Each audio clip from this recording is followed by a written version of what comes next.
Imagine betting everything on a dream. Years of rejection, endless ridicule, just for believing the world was round and that Asia lay just across the vast, terrifying ocean. But what if that dream led you not to the familiar East, but to something far more astonishing, something entirely new? Step into the mind of Christopher Columbus. Feel his unwavering faith, his crushing doubts, and the sheer terror of sailing into the unknown. This is the incredible, often brutal, true story of 1492, seen through the eyes of the man who risked it all. If you're ready to set sail on history's most pivotal voyage, hit the like button and subscribe to the channel to experience every part of this epic journey. The winds of the Atlantic had always whispered promises to me. Cristobal Colon, a whisper that swelled into an undeniable roar. For years, decades even, I carried a singular, burning conviction in my heart that the East, the fabled lands of Cipangu and Cathay, teeming with silks and spices and gold, could be reached by sailing west.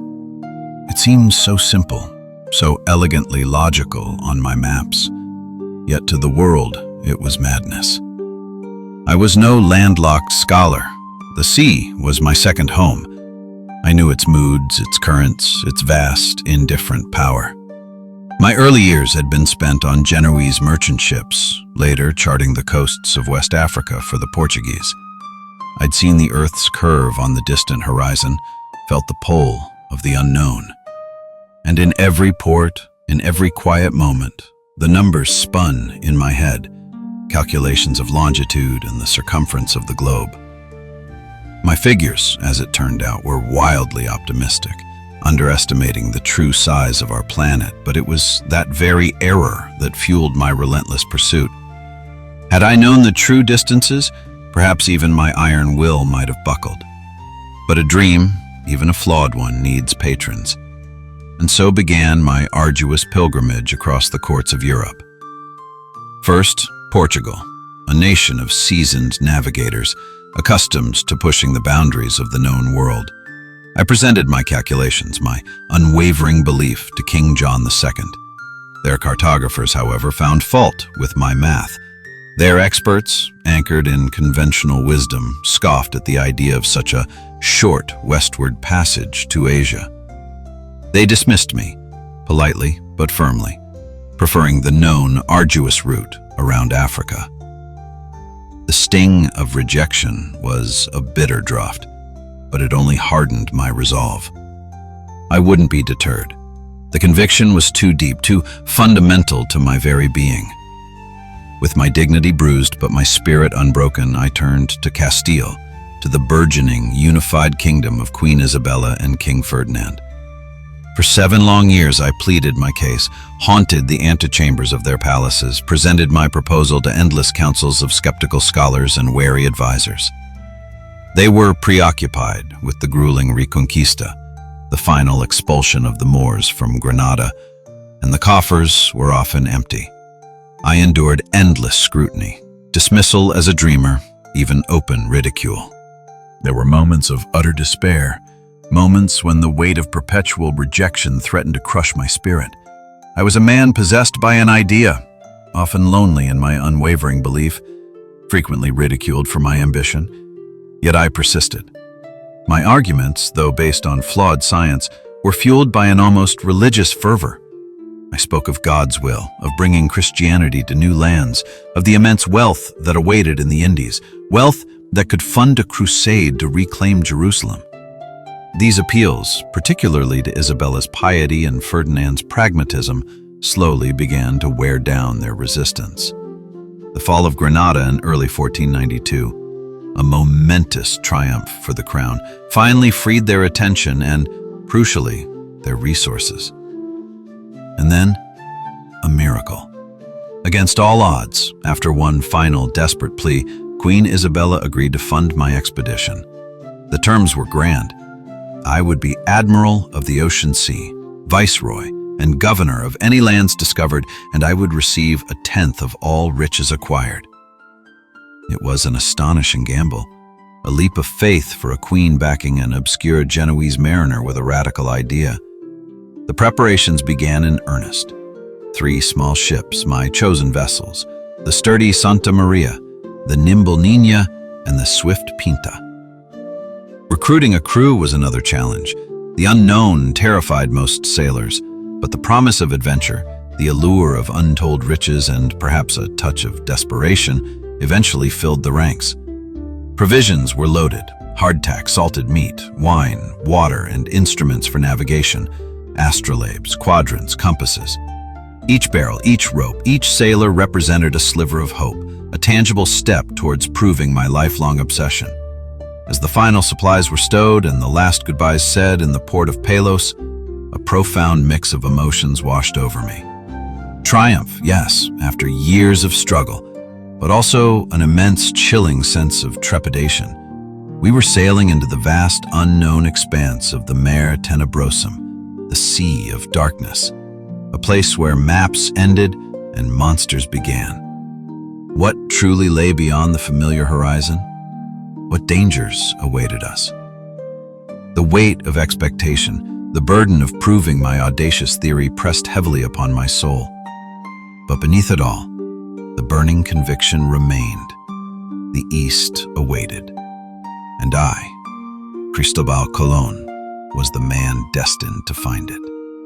My destiny, and perhaps the world's, was about to unfold.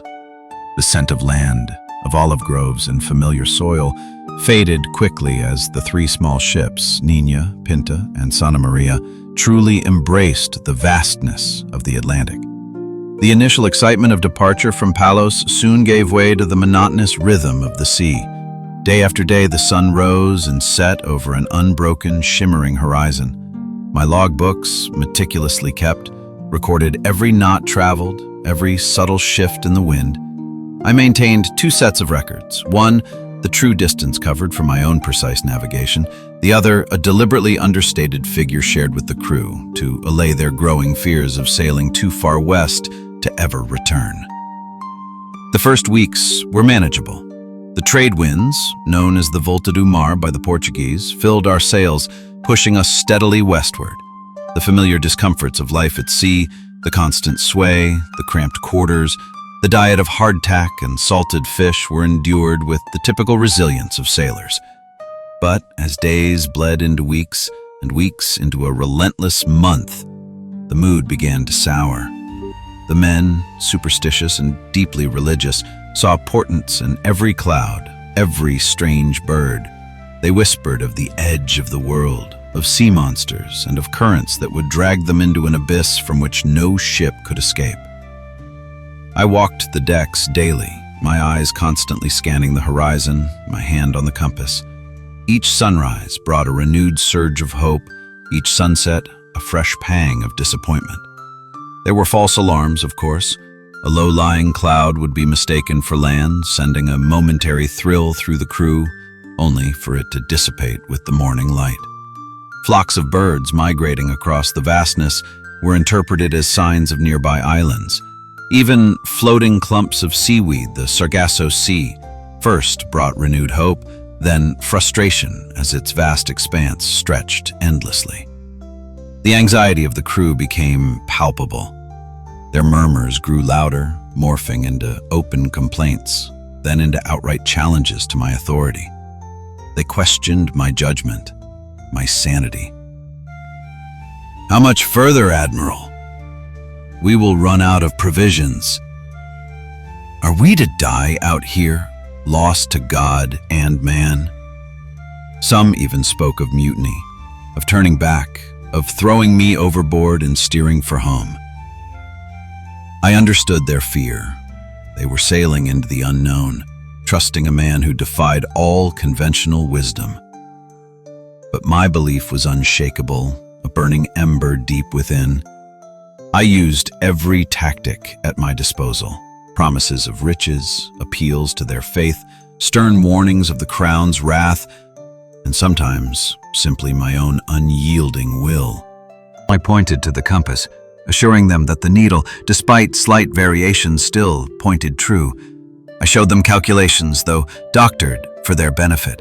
Most importantly, I clung to every sign, no matter how small, as proof of imminent land. A fresh branch floating by, a new type of bird, a shift in the air that felt different. The strain was immense. My own sleep was fitful, haunted by the responsibility for nearly 90 souls and the terrifying possibility that I might be utterly, tragically wrong. Yet I would not falter. My destiny, my purpose, lay westward. On October 10th, after more than a month at sea, the crew's patience snapped. A desperate, almost violent demand to turn back arose. I quelled it, once more, with a blend of unwavering conviction and a promise that if land was not sighted within 3 days, we would indeed reverse course. It was a bluff born of desperation, but a necessary one. The next 2 days passed in agonizing slowness. Hope was a fragile thing, battered by the endless waves. But then, in the late hours of October 11th, a faint, flickering light was sighted by a sailor on the Pinta. It was gone quickly, then seen again. Could it be? The following morning, just before dawn, a lookout on the Pinta, Rodrigo de Triana, let out the cry that would echo through history, a cry I had dreamed of for years. Tierra! Tierra! Land. The endless horizon had finally, miraculously, given way. The cry of Tierra ripped through the pre-dawn darkness of October 12, 1492, a sound so potent it seemed to shake the very stars. After 33 days of relentless westward sailing, of battling despair and doubt, of an endless churning horizon, it was real. My heart, which had been a drum of anxious anticipation for weeks, now swelled with an almost unbearable joy and profound relief. I, Cristobal Colon, had done it. I had reached the Indies, just as I had always believed. As dawn painted the sky with hues of rose and gold, the sight before us was truly breathtaking. No flat, terrifying abyss, but a low-lying island, lush and green, fringed with white sands. Palm trees swayed gently in a warm breeze, and a dense, vibrant forest stretched beyond the beach. The air was fresh, sweet, with the scent of unfamiliar plants, a stark contrast to the stale, salty air of the open sea. It was a vision of paradise, untouched and pure. So different from the crowded, weary lands of Europe. We lowered the boats. I, along with the Pinzon brothers and Rodrigo de Escobedo, the royal notary, stepped onto the soft, warm sand. As my boots sank slightly into the pristine beach, I felt a surge of triumph, but also an overwhelming sense of reverence. This was holy ground, a testament to God's providence and the vindication of my unwavering faith. I knelt, tears blurring my vision, and kissed the soil. Then formally claimed this land for our Majesties Ferdinand and Isabella of Castile, naming the island San Salvador, Holy Savior. As we planted the royal standard and raised the banner of the Green Cross, figures began to emerge from the tree line. They were the island's inhabitants, the Taino people, cautious at first, then growing curious. They were unlike any people I had ever seen.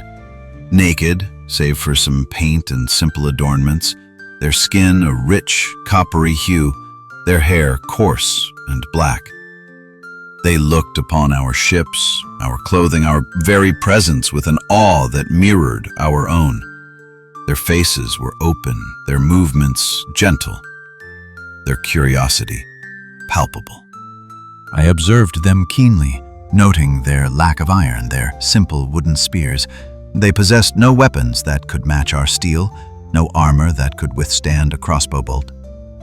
My eyes, however, were drawn to the small, shiny ornaments many wore in their noses, tiny pieces of gold. When I inquired, through gestures, they pointed to the south, indicating that more of this precious metal could be found in abundance there. A thrilling realization washed over me. This was it. This was the wealth I had promised my patrons. The spices, the silks, they would surely come later, further west, where the great cities of the Grand Khan lay. But the gold, the immediate, tangible gold, was here. My conviction had been true. This was the very edge of the Indies, a gateway to unimaginable riches. The fatigue of the long voyage, the doubts, the mutinous whispers, all melted away in the warmth of the Caribbean sun and the gleam of the first golden trinket. The new world, though I knew it not by that name, lay before me, its secrets waiting to be unearthed by the ambition and will of Europe. My dream, once an obsession, was now a glorious reality. The euphoria of landfall on San Salvador was quickly followed by a restless urge to explore, to push deeper into what I was convinced were the outlying islands of the Indies.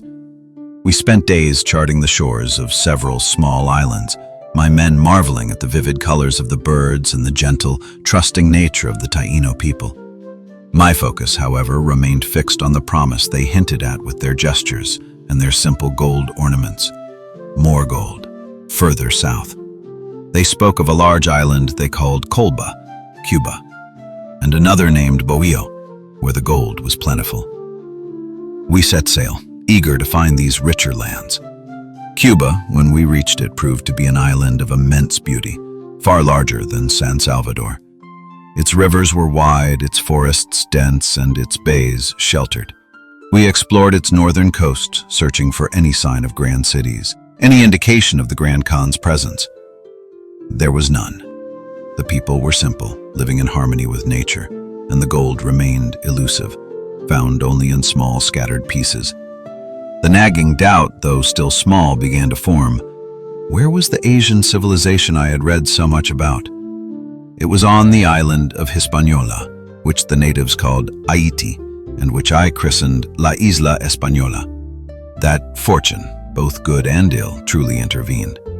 This island seemed more promising. Its people spoke more readily of gold mines, and its landscapes were even more inviting. Yet on the night of December 25th, 1492, disaster struck. While cruising along the coast under the watch of a complacent helmsman who had left a cabin boy at the tiller, the Santa Maria, my flagship, ran aground on a reef.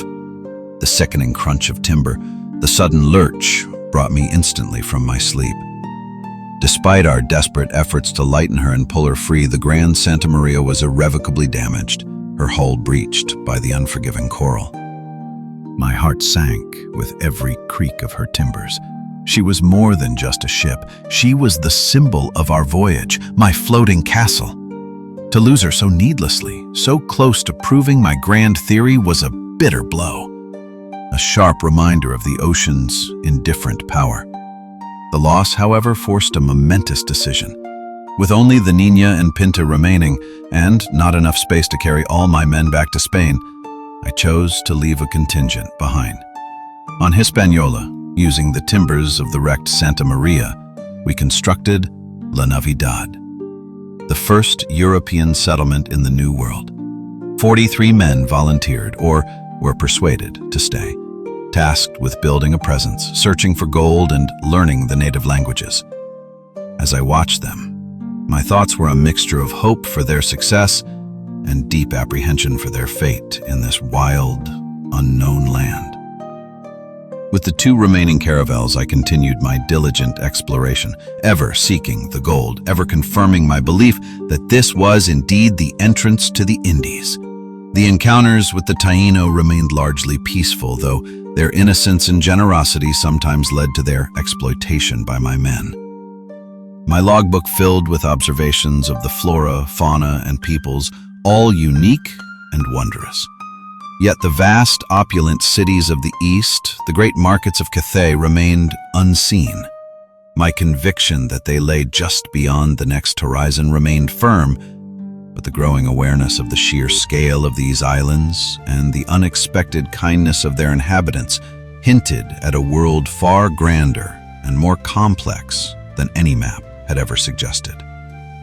The time was fast approaching to return to Spain, to present my findings, and to prepare for the much larger expeditions that would surely follow.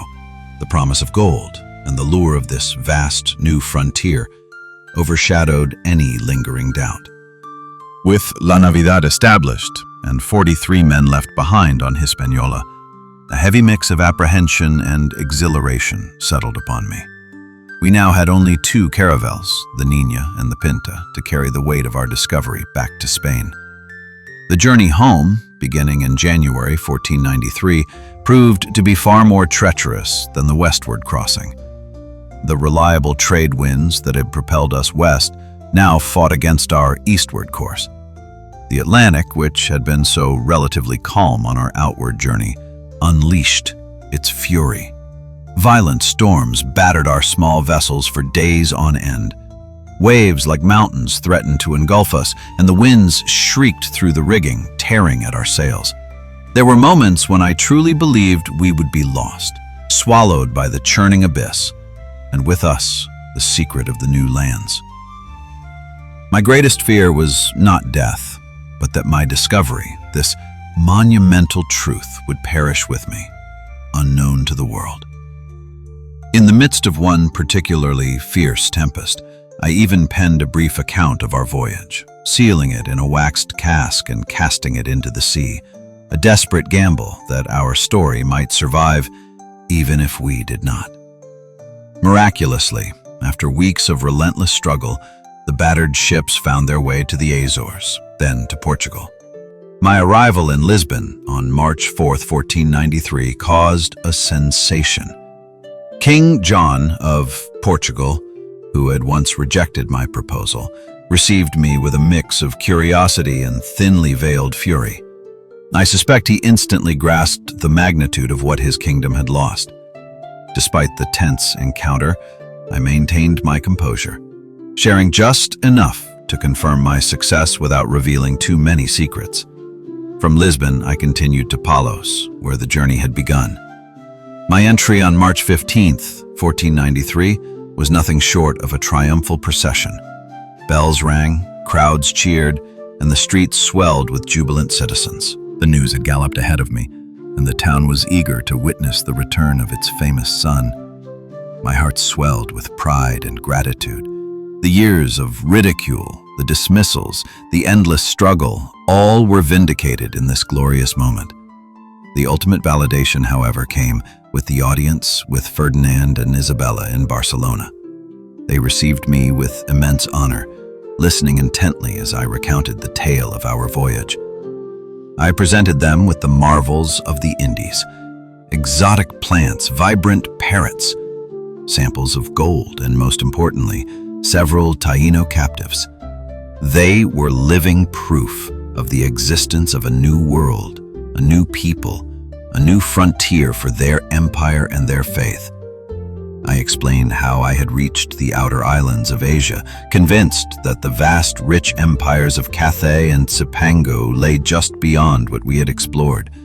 I spoke of the gentle nature of the natives, their nakedness a sign of innocence, and the vast potential for conversion to Christianity.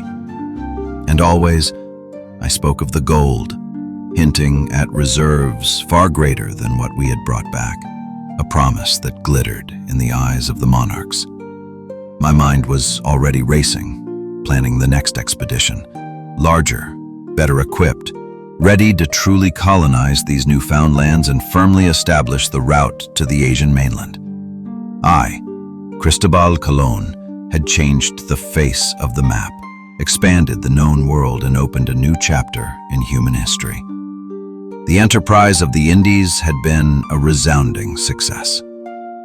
Or so I believed, as the echoes of the applause filled my ears, oblivious to the true scale of the continent I had stumbled upon and the profound, often tragic consequences my discovery would unleash upon the world.